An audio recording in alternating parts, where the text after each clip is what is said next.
Here's a quick one for any of you C4 A6. This is a 12 valve 2.8 liter V6, and since the day we've got this car, it just makes this funky sound at startup, but it seems to go away once the car warms up.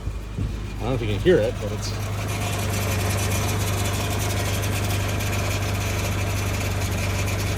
kind of a weird metallic type sound, but as soon as the car warms up, it sounds quiet. It'll start and run quietly. It's been like this for several years and doesn't seem to phase it. But curious, any of the other owners out there, have you heard this from your car?